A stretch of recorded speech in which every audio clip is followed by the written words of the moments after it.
दोस्तों, defence manufacturing के मामले में भारत काफी तेजी से आगे बढ़ रहा है। भारत ने अपने देश के अंदर रिसर्च एवं डेवलपमेंट को भी बढ़ावा दे रहा है और साथ ही देश की अलग अलग प्राइवेट कंपनियां भी अब अलग अलग हथियारों के कंपोनेंट मैन्युफैक्चरिंग करने के मामले में काफी तेजी से निवेश कर रही है, जिसका नतीजा भारत में डिफेंस इंडस्ट्रियल कॉरिडोर के तौर पर हमें साफ तौर पर देखने को मिल रहा है, जिससे भारत में एक मजबूत डिफेंस इकोसिस्टम तैयार होगा। अभी तक भारत ने जितने भी करोड़ों के हथियार सप्लाई किए हैं वह सब भारत के लिए काफी बड़ी उपलब्धि है, लेकिन रक्षा निर्यात के मामले में भारत अपने आप को एक सफल राष्ट्र तब कह सकेगा जब भारत द्वारा एक्सपोर्ट के जरिए से बनाया गया तेजस फाइटर विमान भारत किसी दूसरे देश को सप्लाई कर पाए। इसी से जुड़ी एक और खबर अब सामने निकल कर आ रही है, जिससे HAL के चेयरमैन ने कन्फर्म किया है। ऐसे में क्या है खबर, अब आपको विस्तार से बताते हैं। दरअसल दोस्तों, हिंदुस्तान एरोनॉटिकल लिमिटेड के चेयरमैन CB आनंद कृष्णन ने खुद इस बात की कंफर्मेशन दी है कि भारत इजिप्ट और अर्जेंटीना के साथ तेजस फाइटर विमान को लेकर बातचीत लगातार कर रहा है और इन दोनों ही देशों में तेजस फाइटर विमान को लेकर काफी इंटरेस्ट भी दिखाया जा रहा है, जिसकी वजह से इस बात की संभावना काफी ज्यादा है कि भविष्य में तेजस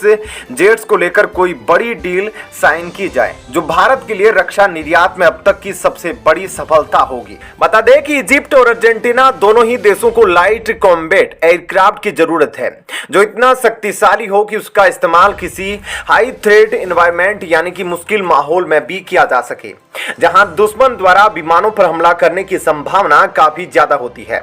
जिसकी वजह से भारत का तेजस काफी कैपेबल जेट बन के सामने आ रहा है, क्योंकि भारत ने तेजस को इसी तरह से विकसित किया है कि वह इसका इस्तेमाल खतरनाक हालातों में भी कर सके। वहीं यह जानकारी निकल कर आई है कि इजिप्ट भारत से 20 तेजस फाइटर विमान खरीदने में रुचि रखता है, तो वहीं पर अर्जेंटीना लगभग 15 तेजस फाइटर विमान खरीदना चाहता है। यानी कि इन दोनों को जोड़ दिया जाए तो भारत के पास फिलहाल 35 तेजस फाइटर विमानों की डील मौजूद है, जिसे अगर हम मलेशिया के 18 फाइटर विमानों की रिक्वायरमेंट से जोड़कर देखें तो वे अपने पास मौजूद MiG-29 फाइटर विमानों को रिप्लेस करने के लिए खरीदना चाहते हैं। तो भारत के पास तकरीबन 53 तेजस फाइटर विमानों की सप्लाई करने का मौका मौजूद है, जो कि काफी बड़ी बात है, क्योंकि भारत अगर 50 की संख्या में इजिप्ट, मलेशिया और अर्जेंटीना को तेजस फाइटर विमान सप्लाई करता है तो यह भारत के लिए रक्षा निर्यात के क्षेत्र में काफी बड़ी उपलब्धि होगी,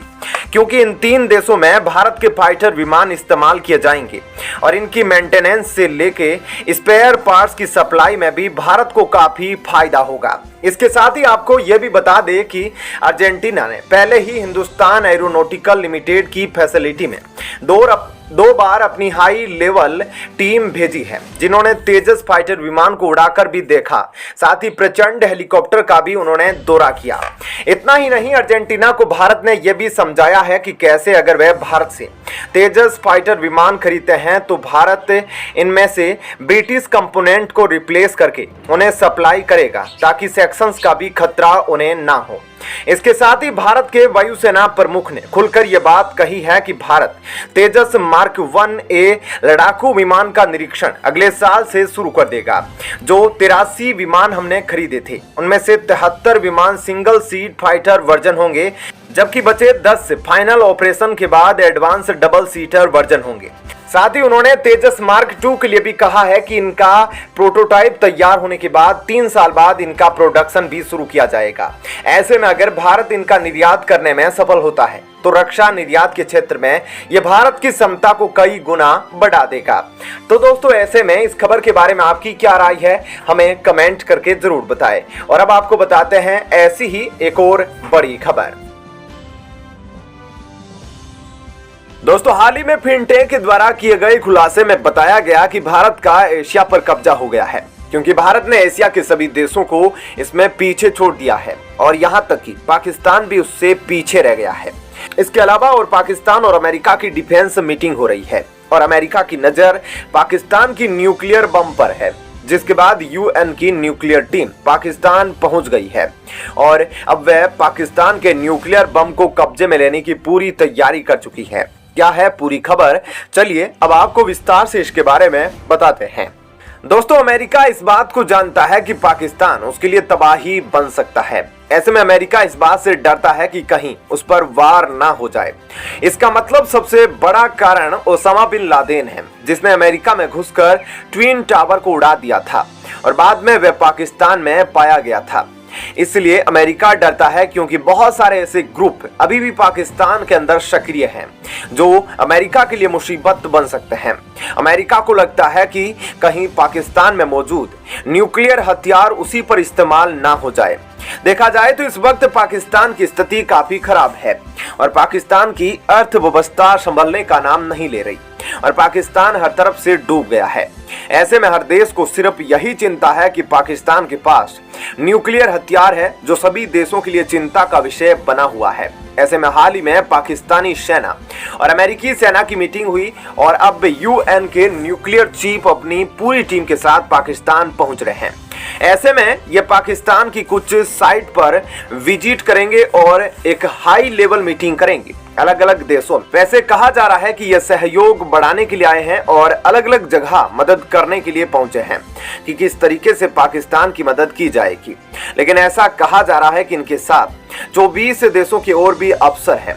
जो यूएन ऑफिस से संबंधित है और इस विजिट के दौरान पाकिस्तान बताएगा कि किस तरीके से उसने न्यूक्लियर हथियारों के लिए अपने कंट्रोल सिस्टम को बनाया है,